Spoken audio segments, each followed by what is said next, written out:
Hello and welcome back to Educated Minds. I'm here with the lovely Mrs. Ridgway, and we're here to talk to you today about the poem War Photographer by Carol Ann Duffy. Would you like to introduce yourself and say anything? Hi everyone, yeah, I'm Mrs. Ridgway. I'm an English teacher, lead practitioner of English in the northeast of England. So we're going to go and jump straight in. So as we said, we're speaking about the poem War Photographer today by Carol Ann Duffy. This is actually one of my favourite poems on the in the cluster. The poem itself is actually inspired by her friendships with war photographers. And so in the poem, she really just wants to address kind of the conflict and the difficulties that war photographers experience, you know, their job role in taking pictures in these kind of war-torn lands, and how that can affect them both possibly physically and mentally. She also wants to challenge us to think about our own reaction to the horror and conflict depicted in these images of war-torn lands, and how we've become desensitized really to such horrific imagery, and maybe some of the resentment that, especially within the poem, that the war photographer feels by our kind of uncaring reaction to this. So we're going to just go through 4 quotations that you could possibly use if this question was to come up in your exam. So the first quotation I've decided to look at is actually the opening line of the poem. In his dark room, he is finally alone, with spools of suffering set out in ordered rows. And there's loads of different things that you could zoom in on in this quotation. Starting with the dark room as the place where the photographer currently is, which might be a little bit unfamiliar to youngsters. But actually photographs were previously processed using chemicals in a room where all normal light is excluded and there's just a red light to develop the photographs. And I think that this really sets out quite a dark, ominous tone, a bit of fear or intrigue for the reader, but also helps to build up that sense of dread and anticipation. It not only places the photographer in the location, but also hints at the really dark subject matter of his photos, obviously being of war-torn countries and things that he's seen in areas of conflict. The adverb finally really tells us a lot about the photographer's state of mind. It tells us that actually it's been a really long time since he's been by himself. And it kind of makes us question, does he want to be alone? Does he feel exhausted? Does he have a bit of a sense of detachment? Is it just that he's back to doing his normal job? And what Duffy could be doing here is setting up the kind of ordeal that the photographer may well have been through in the time that he's been away. The noun suffering really sets out Duffy's use of emotive language, which runs throughout the whole of the poem. And obviously suffering we associate with undergoing some kind of pain, physically or mentally, some kind of distress or hardship. And obviously that reflects the images that the photographer is developing at the moment. They're images of pain or hurt or loss, the suffering of other people that he has also had to kind of go through as well as them. And seeing the effects of war on those other than the direct victims or soldiers brings a really interesting perspective. When we think about the effects of conflict, we aren't always likely to think about war photographers. We often think about the victims of conflict or the soldiers who are in battle. So it helps to bring in this sort of fresh perspective on the idea, the theme of conflict. I really, really enjoy the contrast that it runs throughout the poem, and there's loads of different contrasts within the poem, but the idea of the suffering contrasted with the ordered rows. And the verb ordered obviously means something that's organized, or it's been arranged really methodically, almost like soldiers in their uniforms, war graves set out in ordered rows. And it helps to show the care that the photographer has for his work as well, but it creates this paradox with the suffering, because obviously suffering isn't logical or methodical or organized. It creates this paradox between the chaos and the calm. And as mentioned earlier, Duffy had friends or has friends who are war photographers. And while they tell the truth through their images, a poet's purpose is to tell the truth through language, which is what Duffy's trying to reveal here.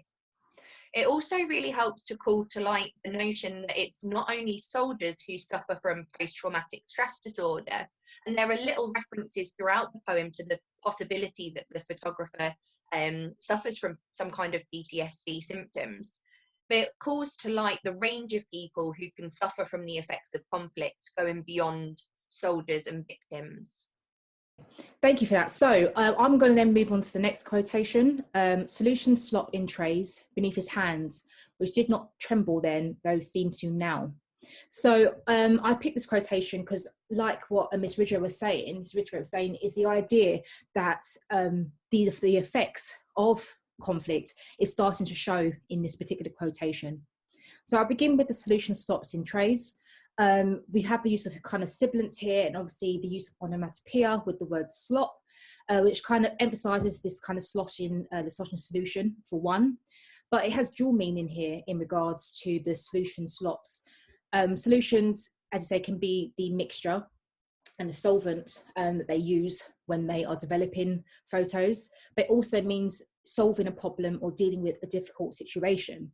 And so in here, he's seen his photography is his kind of hope to kind of shed light and truth about the realities and horrors of war to those like us who are living far away from it. You know, that is kind of the job of a war photographer, is to try and raise awareness of what's going on in these kind of war-torn lands, and hopefully to inspire change and inspire compassion from the readers and, you know, the editors as well, in that sense, who put these photos out. It goes to the idea of slop. This was quite an interesting one for me because it means to spill or flow over the edge of a container, typically as a result of careless handling. And so I feel like this can be a range of who is careless in this sense. So I spoke about the emotional carelessness of possibly the photographer, or also the reception by editors and readers. These kind of conflict situations where you are going in, taking these photos, you know, it's quite a, it must be quite a tense thing. And so is it the fact that he has to, for his profession, remain emotionally detached, that actually is that then being quite careless with what is happening to these people that he's taken the photographs of? And I think that's kind of the moral issue that Duffy actually looks at within the poem. So this can possibly link to a neuroscientist did a book looking at 18 different photographers called Shooting War. And in that, he discussed how many photographers felt this idea of moral injury that occurs for many of them, where they feel that the harm caused to their moral compass is affected after watching or failing to intervene in conflict that it goes against what is their ethics in this sense. So he also highlights in this book the kind of guilt and the shame that some of the photographers felt in their body and their mind after visiting these kind of conflict areas. And so again, this is where I kind of may link with this idea of, yes, the idea of being careless or slop can relate to the readers, but in some way can it also relate to the photographers who, you know, are emotionally detached, and therefore it goes against, you know, as I say, their moral compass in this sense. So that's something I think you can look at in regards to alternative ideas.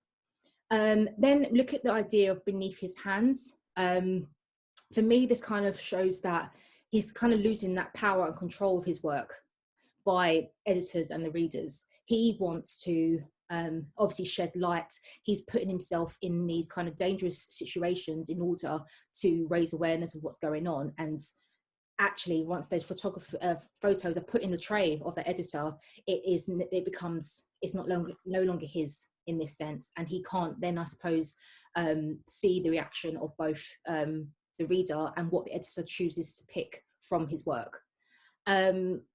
The bit about which did not tremble then, seen to now, again highlights this kind of emotional detachment that you have to feel while on the job. But now that he's alone in his dark room, he's allowed to kind of feel at this point and feel the trauma that clearly he experienced during this time. So it kind of creates sympathy for him, and it highlights to us as a reader the kind of personal risks both physically and mentally, that happens to war photographers, who put themselves in these dangerous situations for themselves, in order to, shed a light on things that are happening around the world. And I think that's what, as I said, because Duffy does have friends who are within this field, it's really trying to highlight the how kind of altruistic they are in how they want to try and shed light on certain things, and it kind of goes unnoticed a bit by us in Western society. Would you agree? So can I ask, Miss Ridgway, what do you think about this idea of possibly the emotional carelessness of maybe not just the reader, but possibly the photographer? Yeah, I definitely think that there is scope for it to be considered in a lot of different ways. And I really like the idea of him handing over that, like it's his responsibility to take the photos and try and reveal the truth. And then that kind of gets passed along. That responsibility then becomes his editors to pick which images get shown. And then it becomes the responsibility of the reader in how they react and what they choose to do from looking at those images. So yeah, I would definitely agree that there's a lot of different ways that could be perceived. Mm. I'm going to pick up quite a few ideas actually that have just been spoken about in the previous quotation. The next quotation I've chosen to look at is, he remembers the cries of this man's wife, how he sought approval without words to do what someone must, and how the blood stained into foreign dust. And there's a lot of different areas linked to guilt and sympathy and pity here, as well as the moral purpose that Miss Cole spoke about before as well, the moral purpose of a war photographer. First of all, a really big theme in this poem is memory, memories of conflict. So the verb remembers is really important, bringing something to mind from the past. And in this case, quite obviously, it's really sad memories and memories filled with grief. We've got a nice link here to some context about post-traumatic stress disorder. One of the main features, one of the main symptoms is this idea of rumination, of thinking back over bad memories on a bit of a repeat, which links quite nicely to the poem Remains as well. We've got some more emotive language in the word cries, which really links as well to that sort of sadness and grief as part of this memory. I think the concept of seeking approval is really important in this quotation. Obviously, approval means giving consent, someone agreeing to you doing something. And I think it heightens this sense of pity, both for the photographer, but also the woman who he's photographing. Did she mind this really personal moment being photographed? He didn't seem to need to persuade her. Does he feel guilty about it, or does he feel he's doing this duty? And I think that really helps to create that sense of sympathy, which runs throughout this quotation. Some really important imagery in the blood stain in the dust, which again linked really nicely to Remains. There's a very similar quotation of blood shadow. And this imagery sort of evokes the idea of a bit of a dirty mark that's difficult to ever remove. And that mark in this instance is, of course, the memory, which links nicely in with that theme. It's long lasting, it's difficult to forget, another really key marker of post-traumatic stress disorder. And I think that could really help the reader understand this sense of realization, or maybe some kind of shock reaction at the long-lasting effects of conflict on people who are not just victims or soldiers. The adjective foreign, I think, is really important in this quotation as well. It brings a sense of distance and otherness for the reader, a reminder that this is happening a really long way away, but the war photographer is trying to make that connection for the reader or for the viewer of the photos, that also this situation is not just affecting people in this foreign land, but it will in some way impact upon the world or other countries within the world. It's also about the impact that it has had on him. This situation has travelled from this land of foreign dust with him back home to rural England. It reminds us as well of maybe a sense of thankfulness, that there is that distance between us and this situation, this conflict that's happening a long way away, which kind of gets picked up in the final stanza. And it helps to create another paradox, another contrast comparing our world with this foreign one. And I really think that the freedom of the press, the importance of journalism being seen as a morally driven profession is really picked up in this quotation, because as Ms. Cole was saying previously, it's almost this sense of duty. And it's a very personal experience for both the photographer, but also for Duffy to write about as well, given that she knows war photographers as friends. So maybe picking up on the idea of the personal experience that they encounter whilst photographing other people's very personal experiences. I totally agree with this idea of the links you can make with remains. There's so many links here, isn't there? Yeah. And it just shows you it doesn't matter if you're the person, the soldier, or you're the person filming the soldier or filming, others. Anyone within that conflict area can be mentally affected by what's taken place. Okay, so then I want to end with the final line from the poem. From the airplane he stares impassively at where he earns his living, and they do not care. This quotation's always stood out for me. From the airplane he stares. So this kind of final image, can it in itself reflect like a photograph itself, as he kind of stares down, I suppose, taking that, one last image of the place that he doesn't actually call home in this, or Duffy doesn't refer to as home. So I'll start with impassively first. This is the adverb, not feeling or showing emotion.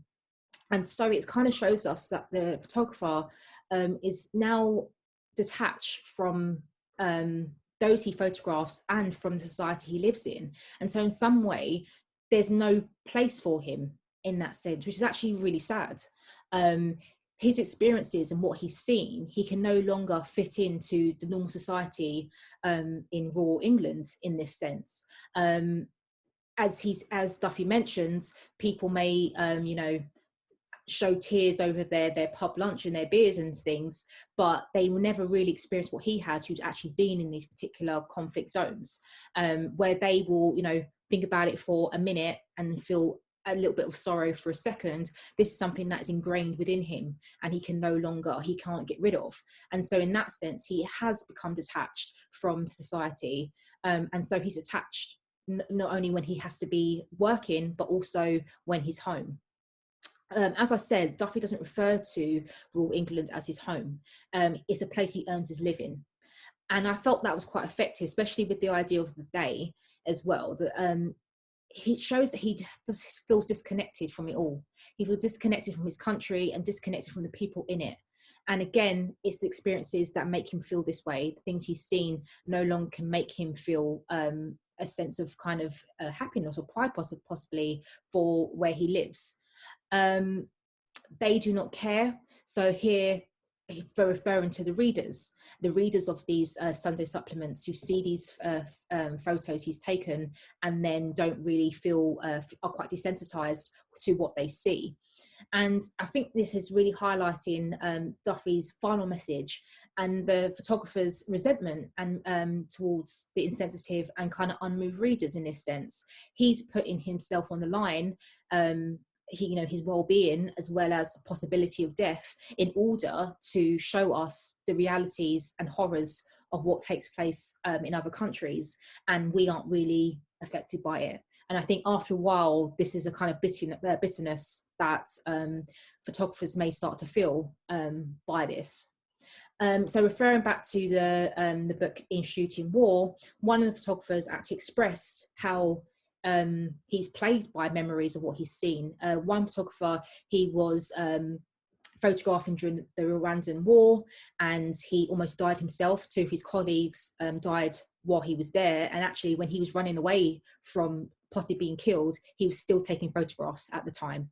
So it shows you the commitment he has to his job, but obviously it's looking at the after effects of that and how it affected him mentally. But instead of stopping, he actually immersed himself into another conflict and went to Kosovo to film, to take photographs there. So it's in some ways, I think this might be the same for soldiers as well. They throw themselves back into these conflicts in order to try and maybe mask what they're feeling inside. So as I said, when he's in his dark room, this is the place where his hand starts trembling. He starts to actually think about these moments that he didn't have time to think about while he was there. Same with Remains. When he returned home, that's when the PTSD starts to set in. So it's quite interesting here how, you know, as I said, it doesn't matter whether you are the photographer or the soldier, you still can be affected by this. But many photographers believe that the work they do is important. And it is important for us to see this, because sometimes ignorance is bliss, but is it always? I feel like we do need to see this, even if sometimes we are desensitized to what's taking place. So anything else you want to say about that? I was thinking it actually relates a lot to what's happening this year, and the idea of, the Black Lives Matter and George Floyd and things going on with Corona. These photographers have to, or videos make us wake up to the realities of what's happening in our world. Definitely. I think this year more than ever has really shown us the importance of images and the truth that they hold. Mm-hmm. And I think that actually seeing is believing. I agree. 50 years ago, people didn't see this as much. We had photos, but not on the scale of what's happening. I don't think as much change could take place if we didn't have this idea of, photos, whether it's personal photos we take ourselves or through war photographers in this sense. Absolutely. So, but yeah, I think the job, it must be a very hard job to do, because there's a image of is the vulture and the little girl. Vulture is pretty much waiting for this little girl to die, pretty much. And the photographer ends taking their own life about a year or two later because of the kind of backlash of it all, and maybe also because of the mental suffering he must have been going through. Maybe not just from that experience, but all the experience. Yeah, I think there's potentially. I think there's scope for a lot of guilt to be felt instead of doing something more physical to help. Mm-hmm. Some people might see taking pictures of a situation as not being very helpful, and not really understand the idea of the importance of the truth that the photos reveal. So I can understand how that would create maybe a feeling of guilt. Yeah, definitely. And it's easy for us to judge in that sense, because we get to, in the comfort of our homes, we see these photos, but we don't know the realities of what takes place in a situation. And, in our heads, we would think, oh yes, I would help. Automatically, I would help someone. But actually, if that's your occupation, is to, take these photos, not intervene, it must be such a conflict within that person to have to witness and take photos, but then leave and not know what happens to that person and what happens after. And that kind of constant, it's like in Remains, probably are, possibly not. For the photographer, it must be the same. Like, did they survive? Did they not? And could I have done more in order to help? Yeah, I always get students get kind of annoyed at the end of Poppies when they don't actually really know what's happened to the soldier. She's tracing the inscription on the war memorial, and they're like, well, what's happened to him? And I have to say, well, sometimes we don't know. Yeah. And that kind of sense of questioning is really difficult for people who have to come back from cases like that. Yeah, definitely, because it'll plague you forever in that sense, and something that you think about time and time again. And so you kind of see why they then end up maybe throwing themselves back into work in order to just kind of stop their minds having to actually think about things that have taken place. Mm-hmm. Okay, so thinking about what poems you could compare this to. So, Mrs. Ridgway, what poems do you think would be best to compare with War Photographer? I always link with Remains. I think there are so many points of comparison, from the post-traumatic stress disorder, from even the very specific link between the blood shadow being referenced in Remains and the blood stain into the dust in War Photographer. So the imagery linked really nicely. You can link both on content and methods very, very nicely between those two. And themes as well, I think, link really closely between them, that theme of memory. And for that reason, I would also maybe think about linking to Poppies. Poppies is one big memory about the speaker's son. It also links really nicely because actually all three of those poems show three very different perspectives of conflict and the effects of conflict. You've got a soldier's mother, you've got a war photographer and a soldier. So actually to look at the effects of conflict through those different sort of lenses and perspectives is really, really interesting. Mm-hmm. Definitely, I agree with you. Also thinking about possible questions that you could get for something like war photographer. We know that it came up on the paper last year, and it was looking at the effects of conflict. This could also be good to link to individual experiences, and also maybe the power of memory in that sense. So these are 3 possible questions that I think would go quite well with the poem War Photographer. So we're going to provide you a question. If you look at the link below, you can find a worksheet with tasks and a practice question you could do around War Photographer and making a link to one of the poems that Mrs. Ridgway has just spoken about. And that's it. Yay. Enjoyed that. Thank you very much. Yes, I did. I really enjoyed that. Thank you. So if you may want to share some of your ideas in the comment section below, don't forget to like, share and subscribe to the channel. And you can also find Educated Minds on Instagram, Twitter and Facebook. And Miss Ridgway, you can find you on Twitter? Yes, at Miss Meeks. Grand. Okay, so until next time, see you soon. Bye. Bye. Bye.